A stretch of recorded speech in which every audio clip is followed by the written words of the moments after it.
Hello students, welcome back to mathematics class of standard 6. This is the part 9 video of playing with numbers. In today's session you will be learning about solving exercise problem. Exercise 3.5. First problem, which of the following statements are true? If a number is divisible by 3, it must be divisible by 9. It is not always true. 6 is divisible by 3. Is 6 divisible by 9, students? No, right? So the number which is divisible by 3 cannot be always divisible by 9. So the first statement is false. Second statement, if a number is divisible by 9, it is divisible by 3. 9 is the product of 3. So the number, whatever the number which is divisible by 9 is also divisible by 3. So the second statement is true. Third statement, a number is divisible by 18 if it is divisible by both 3 and 6. It is false. Why? Because 30 and 60 are divisible by 3 and 6, but these two numbers are not divisible by 18. Fourth statement, if a number is divisible by both 9 and 10, then it must be divisible by 90. 9 and 10 are the coprimes.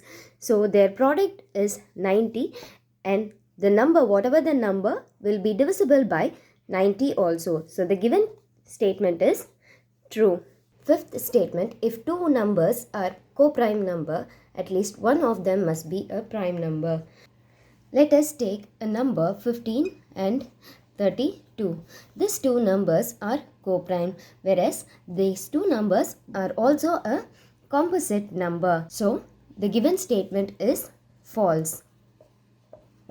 Sixth statement, all numbers which are divisible by 4 must also be divisible by 8.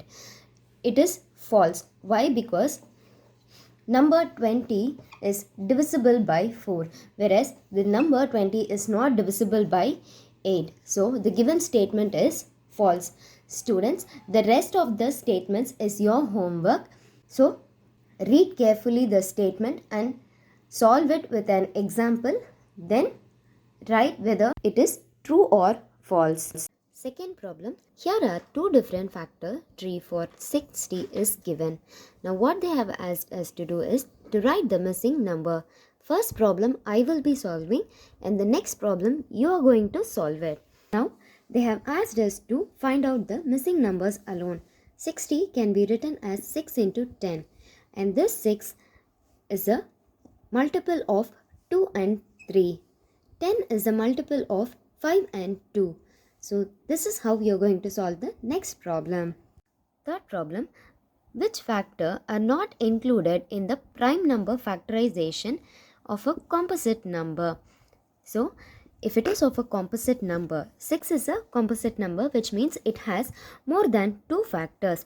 6 has 1, 2, 3 and 6. So more than 2 factors are called as composite numbers.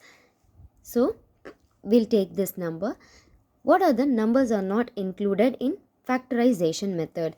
See, in previous sum itself, we didn't include 1 or the number itself. Did we include the number and 1 in any of the factorization method? No, right? Why? Because the number itself and 1 cannot be used in the factorization method. So this is the answer of the given question. 1 and the number itself, whatever the number may be, cannot be included in the prime number factorization. Now let's solve the fourth problem. Fourth problem, write the greatest 4-digit number and express it in the terms of prime factors. Greatest 4-digit number is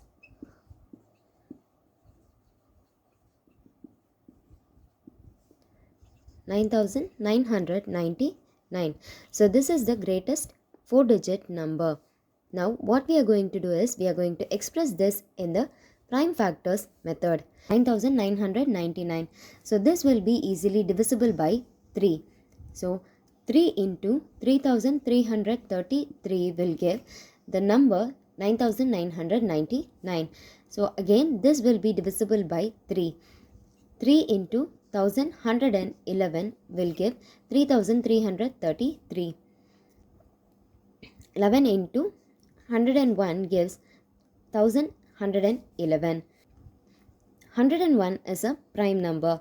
So 101 into 1 will give 101.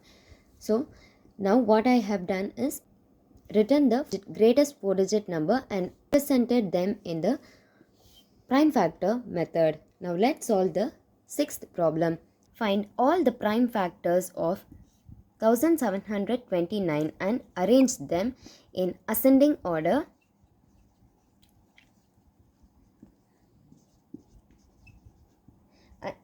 They have asked us to find what are the prime factors of 1729. Again, what condition they have given is they have asked us to arrange them in the ascending order.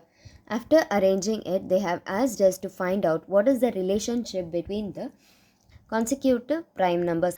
Let's solve the problem.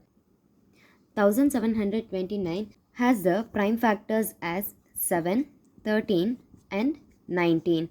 So when we multiply 7, 13 and 19, we get the product as 1729. Here while writing itself, I have written them in the ascending order. Now let us find what is the relationship between the consecutive prime numbers. Here the prime numbers are 7, 13 and 19. So we are going to find out the relationship between them. The relationship between them, 13 minus 7 is equal to 6. Then 19 minus 13 is equal to 6.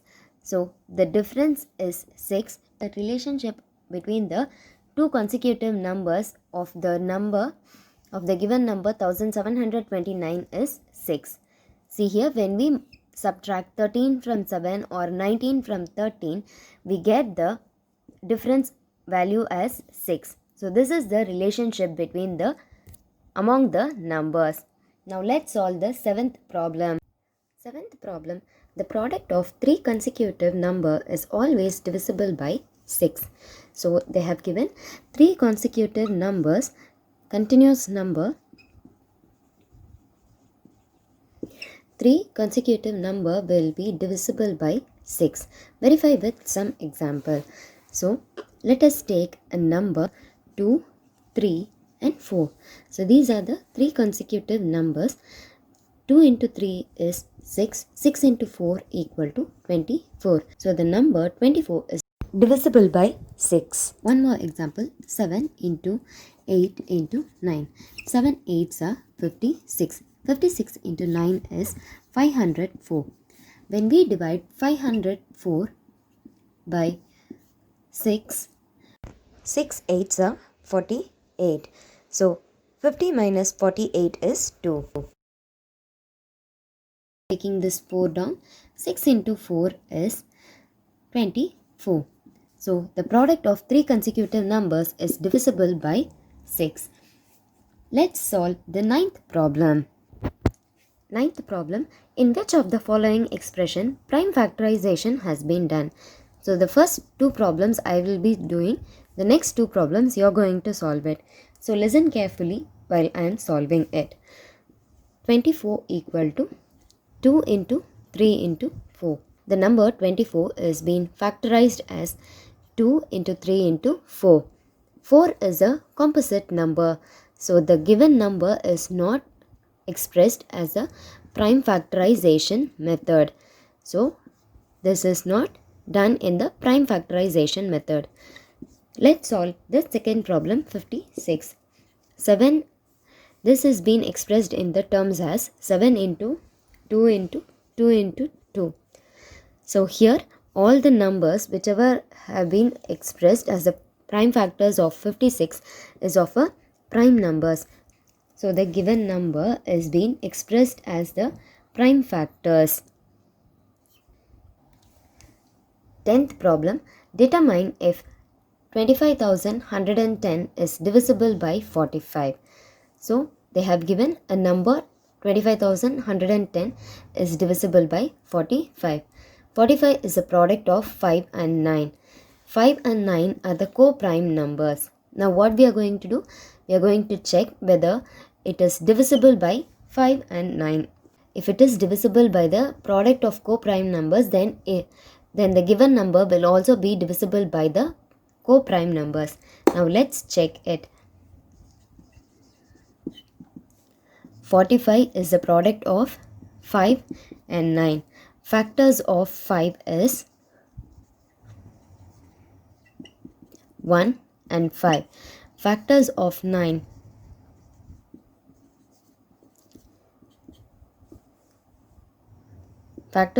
is 1, 3 and 9. So this has the common factors of 1. So they are called as the co-prime number. Now let us check the divisibility test of 5. For 5, the last digit should be of 0 or it should end with 5. So here the last digit is ended with 0. So the given number 25,110 is divisible by 5. For 9, what we have to do, we have to add the given number and check whether the sum is 9 or the multiples of 9.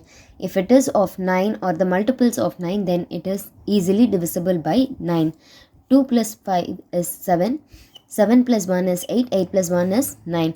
So the given number 25,110 is divisible by both 5 and 9. 11th problem. 18 is divisible by both 2 and 3. It is also divisible by 2 and 3 is the product of 2 and 3 is 6. So the number 18 is also divisible by 6. This is what the first statement they have given. Similarly, a number divisible by both 4 and 6.